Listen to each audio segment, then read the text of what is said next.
আরেকটা খুব ইন্টারেস্টিং প্রশ্ন পেয়েছি। বলছে, "স্যার আপনি তো সবাইকে চাকরি-বাকরি ছাড়িয়ে দিয়ে দেখছি ব্যবসা করাতে নামাবেন, কিন্তু তারা মেয়ে পাবে কোথায়?" না, আমি বলি, "আমার আশেপাশে যত ছেলেমেয়েকে দেখছি ব্যবসা করতে নেমেছে, কেউ মেয়ে পাচ্ছে না।" আমি বললাম, "এটার মানেটা কি? আমি তো বুঝতে পারছি না। তাকে সম্বন্ধ করেই বিয়ে করতে হবে?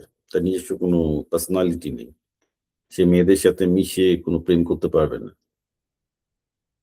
এটা যদি হয়তো তার ব্যবসা করার ক্যাপাবিলিটি নেই।"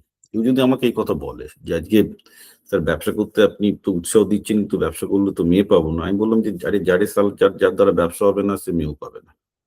যে ব্যবসা করতে পারবে সে মেয়েও পাবে। কারণ ব্যবসা করতে গেলে ১ম এই জানা দরকার সেলস অ্যান্ড মার্কেটিং। আর যে ভালো সেলস অ্যান্ড মার্কেটিং করতে পারবে তার পক্ষে একটা মেয়ে তোলা, প্রেম করা কোনো ব্যাপার নয়।"